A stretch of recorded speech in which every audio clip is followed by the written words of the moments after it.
Hello दोस्तों, कैसे हैं आप? हमारे YouTube channel S Khan sir में आपका स्वागत है। दोस्तों, आगे बढ़ने से पहले हमारे चैनल को लाइक और सब्सक्राइब कर दीजिए। दोस्तों, मैंने आज बड़ी मेहनत से एक वीडियो तैयार करा है आपके लिए, जिसका टाइटल है हिटलर। हिटलर को कौन नहीं जानता है? जहां भी डिक्टेटरशिप की बात होगी, वहां पर यही कहा जाएगा, क्या हिटलर हो? दोस्तों, हिटलर का जन्म ऑस्ट्रिया के वान नामक स्थान पर 20 अप्रैल 1889 को हुआ था। उनकी प्रारंभिक शिक्षा लिंज नामक स्थान पर हुई थी। हालांकि हिटलर अपने पिता से डरता था और उसे नापसंद करता था, लेकिन वो अपनी मां से बहुत ज्यादा प्यार करता था, जिनकी 1907 में डेथ हो गई थी। एक स्टूडेंट के रूप में हिटलर कभी भी माध्यमिक शिक्षा से आगे नहीं बढ़ पाया। पिता की मृत्यु के पश्चात 17 वर्ष की अवस्था में वो वियना चले गए और वहां पर वो पोस्ट कार्ड पर चित्र बनाकर अपना जीवन यापन करने लगे। जब प्रथम विश्व युद्ध प्रारंभ हुआ तो वो सेना में भर्ती हो गए और फ्रांस में कई लड़ाइयों में उन्होंने हिस्सा लिया। 1918 ईस्वी में युद्ध में घायल होने के कारण वे अस्पताल में रहे। जर्मनी की पराजय का उनको बहुत ज्यादा दुख हुआ। दोस्तों, वास्तव में हिटलर दुनिया का एक बहुत बड़ा तानाशाह था, जिसने लाखों यहूदियों का नरसंहार किया था और बेहद ही निर्दयता के साथ उन्हें तड़पा तड़पा कर मारा था। एडोल्फ हिटलर एक जर्मन शासक था। वे राष्ट्रीय समाजवादी जर्मन कामगार पार्टी का नेता था। इस पार्टी का जो नाम था वो नाजी पार्टी के नाम से भी जाना जाता था। हिटलर को सेकेंड वर्ल्ड वार के लिए जिम्मेदार माना जाता है। सेकेंड वर्ल्ड वार में जब उसके आदेश पर नाजी सेना ने पोलैंड पर आक्रमण किया, तो फ्रांस और ब्रिटेन ने पोलैंड को सुरक्षा देने का वायदा किया हुआ था और वायदे के अनुसार उन दोनों ने नाजी जर्मनी के खिलाफ युद्ध की घोषणा कर दी।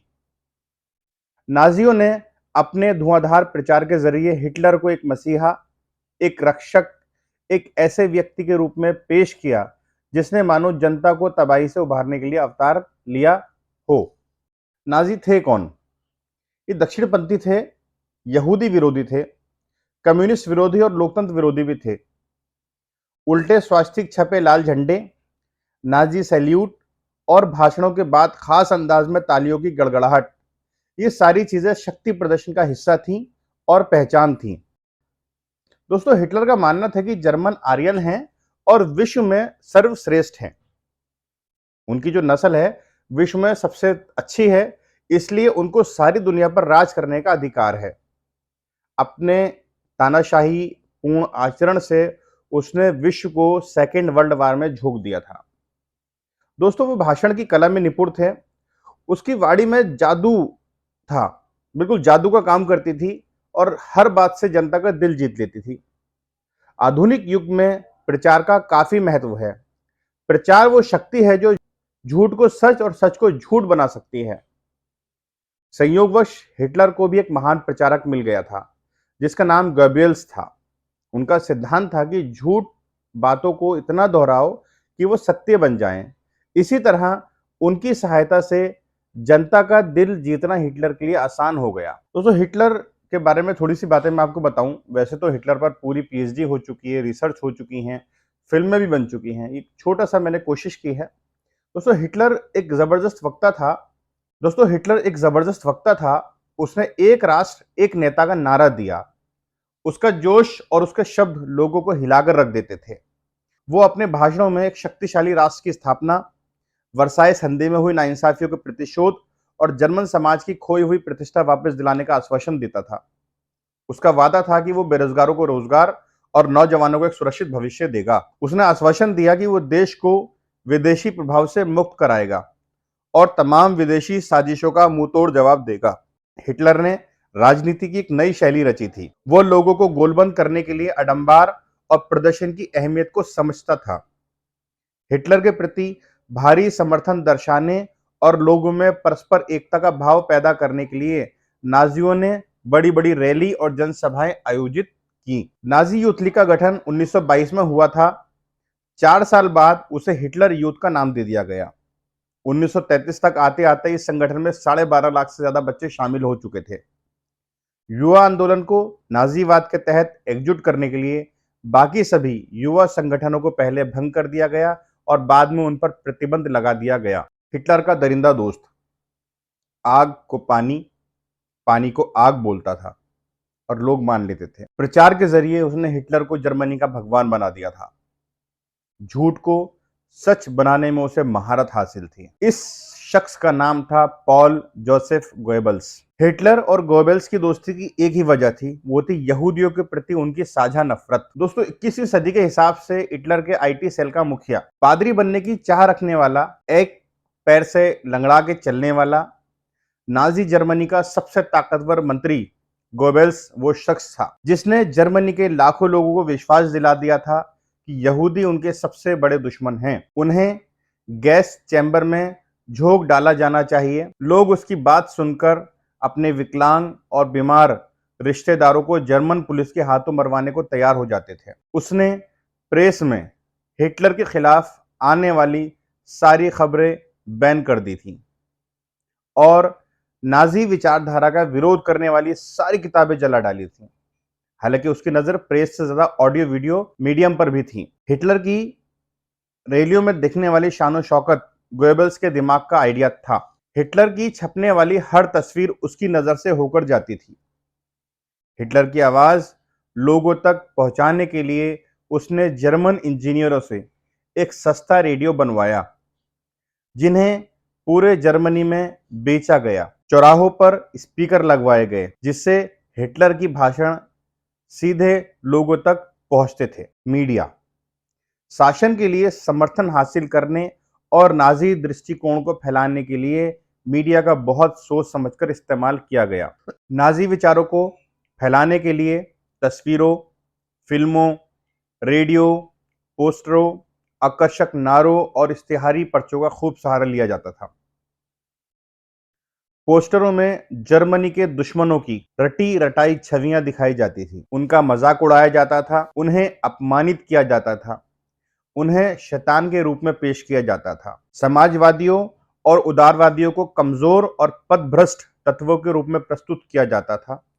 उन्हें देशद्रोही, विदेशी एजेंट कहकर बदनाम किया जाता था। यहूदियों को दोस्तों एक खास तरह की छवियों में पहचान बना रखी थी यहूदियों की कि उन्हें दाढ़ी बनाए, कफ्तान, चोगा पहने दिखाया जाता था।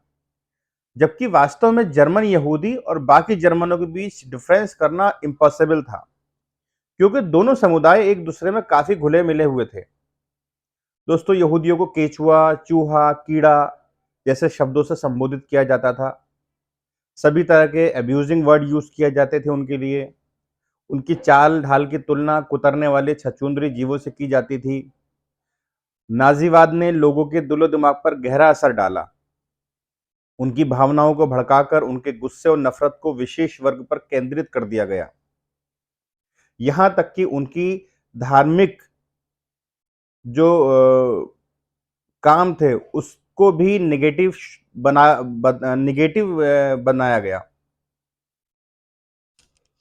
गोबेल्स की अगली नजर सिनेमा पर पड़ी। उसने अमेरिकी सिनेमा पर बैन लगाया और जर्मन फिल्म इंडस्ट्री को अपने कब्जे में ले लिया और प्रोपेगेंडा फिल्म बनवानी शुरू कर दी। इन फिल्मों के जरिए नाजी प्रोपेगेंडा और फेक न्यूज फैलाए जाते थे। फिल्म की कहानी, एक्टर सब गोएबल्स के हिसाब से तय होते थे। ये प्रोपेगेंडा कैसे काम करता था उदाहरण से समझिए। साल 1940 के आसपास नाजी सरकार ने एक नया कार्यक्रम शुरू किया। इसके अनुसार बीमार और विकलांग लोग जर्मनी पर बोझ थे। नाजियों के अनुसार बेहतर था कि उन्हें मौत देकर उन पर दया की जाए।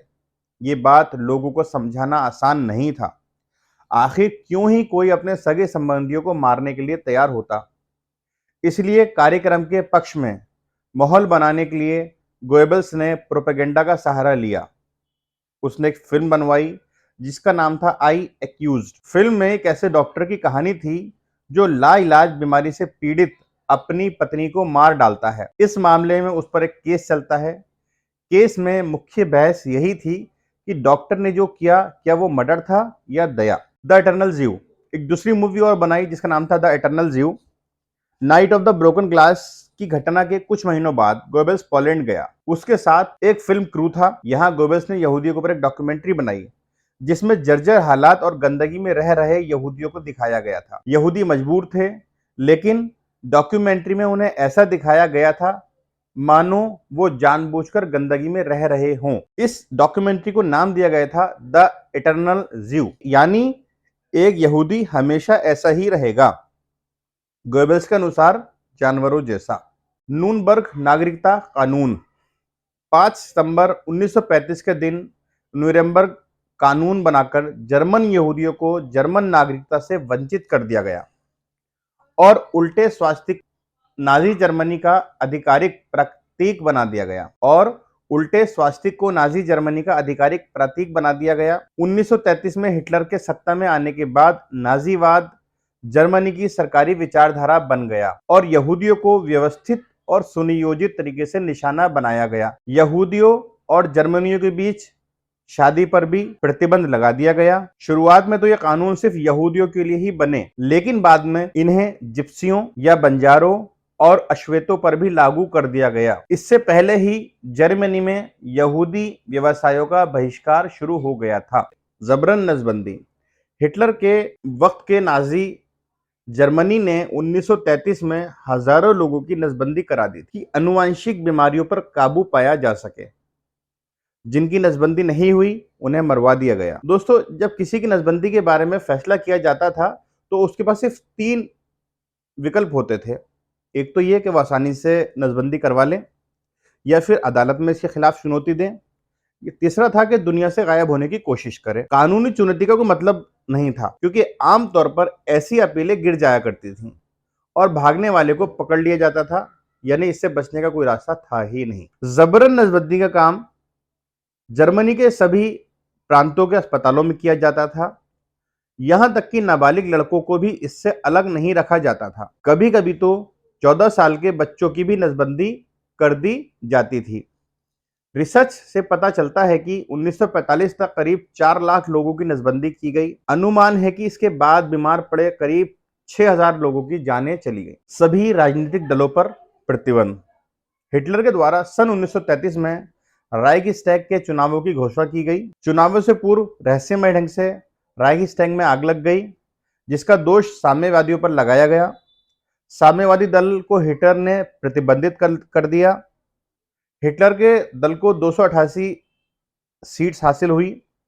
उसने एनेबलिंग कानून द्वारा सभी अधिकार अपने हाथ में ले लिए। 14 जुलाई 1933 तक उसने सभी राजनीतिक दलों को प्रतिबंधित कर दिया। कैबिनेट द्वारा पारित एक आदेश द्वारा यह घोषित किया गया कि जर्मनी में सिर्फ एक ही दल होगा, no party but the Nazi party. कैसे न्यायपालिका ने राजनीतिक विरोधियों को नष्ट करने में हिटलर की मदद की? दोस्तों, कोई भी लोकतंत्र उतना ही मजबूत या कमजोर होता है जितना उसकी इमारत को आधार देने वाली संस्थाएं। जब लोकतंत्र को नष्ट किया जाता है तो सबसे पहले न्यायिक प्रणाली की संस्थागत विश्वसनीयता को नष्ट किया जाता है। इतिहास का एक विशाल विस्तार इन सूक्तियों की गवाही देता है। जब भी न्यायिक स्वतंत्रता को कमजोर किया जाता है तो अत्याचार, अराजकता और फिर अराजकता इसके अपरिहार्य कार्य का परिणाम होते हैं। नाजी जर्मनी में न्यायाधीशों को निर्देश दिया गया था कि नाजी पार्टी और कानून के बीच किसी भी संघर्ष की स्थिति में नाजी पार्टी को हमेशा सफल होना चाहिए। झूठ की फैक्ट्री।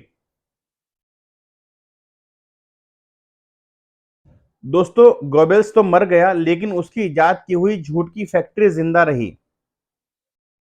प्रोपेगेंडा। गोबेल्स से पहले नेगेटिव नहीं समझा जाता था। इसका मतलब महज राजनीतिक प्रचार से था, लेकिन गोएबल्स के बाद इस शब्द का मतलब झूठा प्रचार हो गया। प्रोपेगेंडा जो एक वर्ड है दोस्तों, गोएबल्स से पहले नेगेटिव नहीं समझा जाता था। इसका मतलब महज राजनीतिक प्रचार से था, लेकिन गोएबल्स के बाद इस शब्द का मतलब झूठा प्रचार हो गया। हिटलर और सत्ता। दोस्तों, 30 जनवरी 1933 को जर्मन राष्ट्रपति पॉल वॉन हिंडनबर्ग द्वारा एडोल्फ हिटलर को जर्मनी का चांसलर नियुक्त किया गया। हिटलर नाजी पार्टी का नेता था। दोस्तों, हिटलर के सत्ता में आने के बारे में कुछ भ्रांतियां हैं। यह समझना महत्वपूर्ण है कि हिटलर ने तख्ता पलट करके सत्ता में कब्जा नहीं किया था और हिटलर सत्ता के लिए सीधे तौर पर निर्वाचित नहीं हुआ था। हिटलर और नाजी पार्टी जर्मनी की कानूनी राजनीतिक प्रक्रियाओं के जरिए ही सत्ता में आए। हिटलर को 1933 में चांसलर नियुक्त किया गया क्योंकि उस समय जर्मनी में नाजी पार्टी लोकप्रिय थी। हालांकि नाजी पार्टी हमेशा इतनी लोकप्रिय नहीं थी। वास्तव में जब 1920 के दशक की शुरुआत में नाजी आंदोलन पहली बार शुरू हुआ तो ये बहुत छोटा, अप्रभावी और सीमित था। मौत का सिलसिला, पहला चरण। दोस्तों, जब हिटलर की सत्ता आई उसके बाद से जो उसने नाजीवाद फैलाया उसका पहला जो चरण था वो था बहिष्कार, 1933 से 39 तक। जर्मनों का कहना था, हमारे बीच तुम्हें नागरिकों की तरह रहने का कोई हक नहीं है। न्यूरेमबर्ग नागरिकता अधिकार सितंबर 1935 में लागू हुआ। जर्मन या उससे संबंधित रक्त वाले व्यक्ति ही जर्मन नागरिक होंगे। यहूदियों और जर्मनों के बीच विवाह पर पाबंदी लगा दी गई थी। यहूदियों और जर्मनों के बीच संबंधों को अपराध घोषित कर दिया गया था। यहूदियों द्वारा राष्ट्रीय ध्वज फहराने पर पाबंदी लगा दी गई थी। अन्य उपाय भी लागू किए गए, जैसे यहूदी व्यवसायों का बहिष्कार किया गया, सरकारी सेवाओं से निकाला जाना, यहूदियों की संपत्ति की जब्ती और बिक्री, मतलब उनकी जो भी प्रॉपर्टी थी उसे जब्त कर लिया गया था और उसको बेच दिया गया था। दूसरा चरण स्टार्ट हुआ 1940 से 41 के बीच में। तुम्हें हमारे बीच रहने का कोई हक नहीं है, जिसका नारा था तुम्हें हमारे बीच रहने का कोई हक नहीं है। सितंबर 1941 से सभी यहूदियों को हुक्म दिया गया कि वो डेविड का पीला सितारा अपनी छाती पर लगाकर रखेंगे। मतलब उनको एक निशान दिया गया कि डेविड का पीला सितारा अपने पास रखेंगे। यहूदियों के पासपोर्ट, तमाम कानूनी दस्तावेज और घरों के बाहर भी यह पहचान चिन्ह छाप दिया गया। जर्मनी में उन्हें यहूदी मकानों में और पूर्वी क्षेत्र के लोड्स एवं वारसा जैसे बस्तियों में, घेटो जैसी बस्तियों में कष्टपूर्ण और दरिद्रता की स्थिति में रखा जाता था। ये बेहद पिछड़े और निर्धन इलाके थे। घेटों में दाखिल होने से पहले यहूदियों को अपनी सारी संपत्ति छोड़ देने के लिए मजबूर किया गया। कुछ ही समय में घेटो बस्तियों में भुखमरी, गंदगी और बीमारियों का साम्राज्य व्याप्त हो गया। थर्ड चरण जो स्टार्ट किया गया, तुम्हें जीने का अधिकार नहीं है, सर्वनाश, 1941 के बाद का ये टाइम था। समूचे यूरोप के यहूदी मकानों, यातना गृहों और घेटो बस्तियों में रहने वाले यहूदियों को मालगाड़ियों में भर भर कर मौत के कारखानों में लाया जाने लगा। पोलैंड तथा अन्य पूर्वी इलाकों में मुख्य रूप से बेल्जेक, ऑश्वित्ज, सोबिबीर, बेबालिंग, चेल्नो तथा मायदानिका में उन्हें गैस चैम्बरों में झोंक दिया गया। औद्योगिक और वैज्ञानिक तकनीक के सहारे बहुत सारे लोगों को पलक झपकते मौत के घाट उतार दिया गया। दोस्तों, ये तीनों चरण तो चला दिए थे, लेकिन नाजी जर्मनी में युवाओं की स्थिति थी क्या? युवाओं में हिटलर की दिलचस्पी जुनून की हद तक पहुंच चुकी थी। दोस्तों, हिटलर की जो शख्सियत थी, उसका जो स्टाइल था, उसका जो तरीका था, उससे लोगों में उसकी जो दिलचस्पी थी जुनून की हद तक पहुंच चुकी थी। उसका मानना था कि एक शक्तिशाली नाजी समाज की स्थापना के लिए बच्चों को नाजी विचारधारा की घुट्टी पिलाना बेहद जरूरी है। स्कूल के भीतर नियंत्रण, तमाम स्कूलों में सफाई और शुद्धिकरण की मुहिम चलाई गई। यहूदी या राजनीतिक रूप से अविश्वसनीय दिखाई देने वाले शिक्षकों को पहले नौकरी से हटाया गया और बाद में मौत के घाट उतार दिया गया। सिर्फ यहूदी ही नहीं, जो राजनीतिक रूप से उनके साथ नहीं थे, उनको भी मौत के घाट उतार दिया गया। बच्चों को अलग अलग बिठाया जाने लगा। जर्मन और यहूदी बच्चे एक साथ ना तो बैठ सकते थे और ना ही खेल कूद कर सकते थे। बाद में अवंछित बच्चों को, यानी यहूदियों, जिप्सियों के बच्चों को, विकलांग बच्चों को स्कूल से निकाल दिया गया। 40 के दशक में तो उन्हें भी गैस चैम्बरों में झोंक दिया गया। जो तीसरा चरण था सर्वनाश, 40 के दशक में इन बच्चों को भी गैस के चैम्बरों में झोंक दिया गया। नाजी शिक्षा प्रक्रिया, अच्छे जर्मन बच्चों को नाजी शिक्षा प्रक्रिया से गुजरना पड़ता था। यहाँ पर नाजी विचार के प्रशिक्षण की एक लंबी प्रक्रिया थी। स्कूली पाठ्य पुस्तकों को नए सिरे से लिखा गया। नस्ल के बारे में प्रचारित नाजी विचारों को सही ठहराने के लिए नस्ल विज्ञान के नाम से एक नया विषय पाठ्यक्रम में शामिल किया गया। गणित की कक्षाओं में भी यहूदियों की खास छवि गढ़ने की कोशिश की जाती। बच्चों को सिखाया गया कि वे वफादार व आज्ञाकारी बने।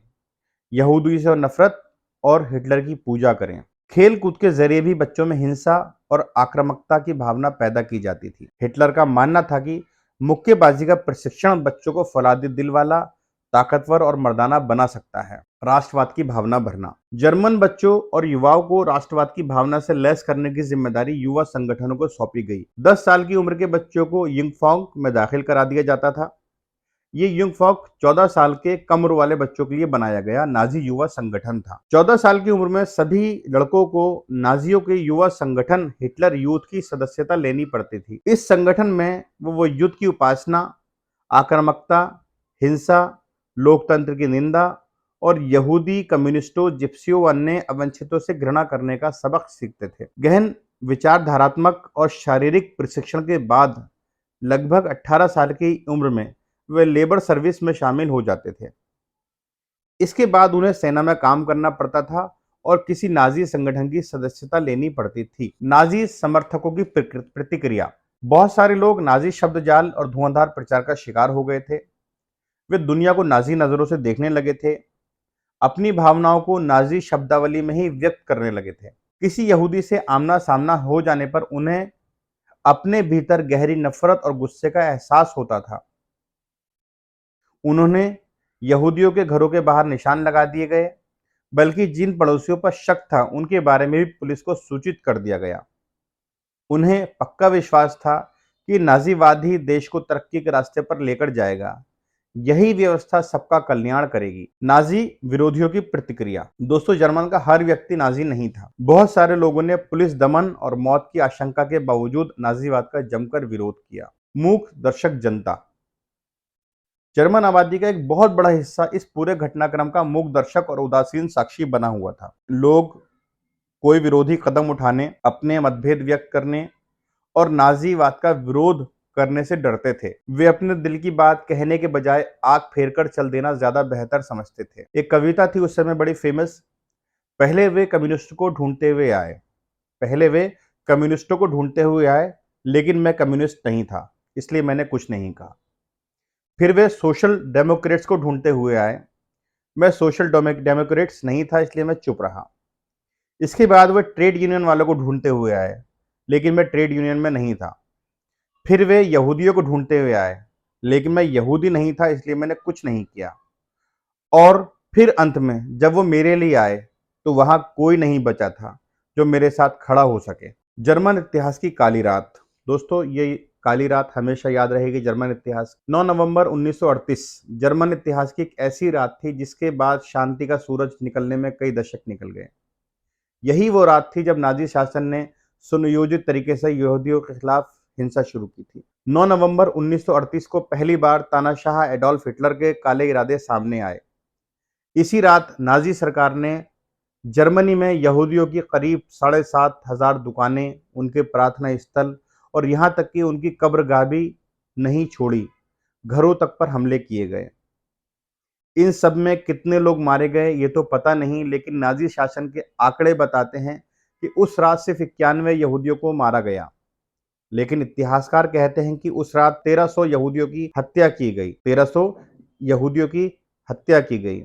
उस समय जर्मनी के प्रचार मंत्री गोबेल्स ने इसे लोगों का गुस्से की अचानक उठी लहर बताया, लेकिन ये नाजी शासन का सुनियोजित हमला था।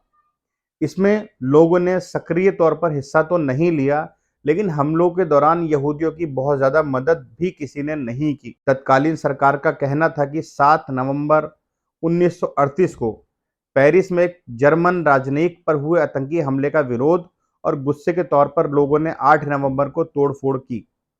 यह हमला करने वाला 17 साल का एक यहूदी युवक हर्शल ग्रिस्पान था। इस रात को यहूदियों के सुनियोजित खात्मे की शुरुआत की पहली रात माना जाता है। 30 के दशक के अंत से 1945 यानी दूसरे विश्व युद्ध के अंत तक हुए होलोकास्ट में करीब 60 लाख यहूदियों की हत्या की गई। 9 नवंबर की रात को होलोकास्ट की ड्रेस रिहर्सल भी कहा जाता है। भारी हिंसा और लूट की इस रात में बिखरे कांच और मलबे के कारण नाइट ऑफ ब्रोकन ग्लासेस या राज क्रिस्टाल नाख्ट कहा जाता है। वैसे तो यहूदियों के खिलाफ 7 नवंबर को शुरू हुए और 14 नवंबर तक जारी रहे, लेकिन 9 से 10 की रात सबसे ज्यादा खतरनाक थी। Night of broken glasses. नवंबर 1938 को एक जनसंहार में यहूदियों की संपत्तियों को तहस-नहस किया गया, लूटा गया, उनके घरों पर हमले हुए, यहूदी प्रार्थना घर जला दिए गए और उन्हें गिरफ्तार किया गया। इस घटना को नाइट ऑफ ब्रोकन ग्लासेस के नाम से याद किया जाता है। होलोकास्ट। यहूदियों को इन शिविरों में लाया जाता और वहां बंद कमरों में जहरीली गैस छोड़कर उन्हें मार डाला जाता। युद्ध के बाद सामने आए दस्तावेजों से पता चलता है कि हिटलर का मकसद दुनिया से एक-एक यहूदी को खत्म कर देना था। युद्ध के 6 साल के दौरान नाज़ियों ने तकरीबन 60 लाख यहूदियों की हत्या कर दी, जिसमें 15 लाख बच्चे थे। यहूदियों को जड़ से मिटाने के अपने मकसद को हिटलर ने इतने प्रभावी ढंग से अंजाम दिया कि दुनिया की 1/3 यहूदी आबादी खत्म हो गई। यह नरसंहार संख्या, प्रबंधन, क्रियावन के लिहाज से बहुत बड़ा था। इसके तहत एक समुदाय के लोग जहां भी मिले वे मारे जाने लगे, सिर्फ इसलिए कि वे यहूदी थे। इन कारणों के चलते ही इसे अपनी तरह का नाम दिया गया, होलोकास्ट। नाजी जर्मनी के अलावा भी कई सरकारों ने कैंप सिस्टम और टेक्नोलॉजी का सहारा लिया और इतिहास के ज्यादातर हिस्सों में यहूदियों का कत्ल किया जाता रहा। Suicide wave. दोस्तों, मैंने आपसे पहले ही कहा था कि जो हिटलर की शख्सियत थी वो बहुत पावरफुल और मैग्नेटिक थी। हिटलर चूंकि हार चुका था, वो अपने आप से हार चुका था। हिटलर ने 30 अप्रैल 1945 को खुदकुशी कर ली थी। हिटलर के साथ कई बड़े नाजी नेताओं ने भी खुदकुशी कर ली थी, जिसके बाद नाजी जर्मनी ने 8 मई को आत्मसमर्पण कर दिया था। इसके बाद जर्मनी में एक अजीब सी स्थिति पैदा हुई और हजारों जर्मन पुरुष, महिलाओं और बच्चों ने आत्महत्या कर ली। इसे सामूहिक आत्महत्या लहर या मास सुसाइड वेव के नाम से जाना जाता है। उस सुसाइड वेव का जिक्र करने में सबको हिचकिचाहट रहती थी, लेकिन साल 2015 में इस विषय पर एक जर्मन किताब छपी तो बेस्ट सेलर बुक बन गई। इतिहासकार फ्लोरियन हुबर की इस किताब को promise me you will shoot yourself के नाम से प्रकाशित किया गया। जब हिटलर ने खुदकुशी की तो उसने अपने साथ के लोगों से कहा कि मेरे सुसाइड करने के बाद प्रॉमिस करो कि तुम अपने आप को मार लोगे, और यही हुआ। हिटलर के मरने के बाद सब लोगों ने अपने आप को खुद मार लिया। धन्यवाद दोस्तों। ये हमारी सीरीज आपको कैसे लगी इसके बारे में कमेंट करके हमें बताएं और हमारे चैनल को ज़्यादा से ज़्यादा लोगों को सब्सक्राइब कराएं। ये रेफरेंसेस हैं दोस्तों जहां से मैंने इस पूरी सीरीज को बनाया है। धन्यवाद दोस्तों।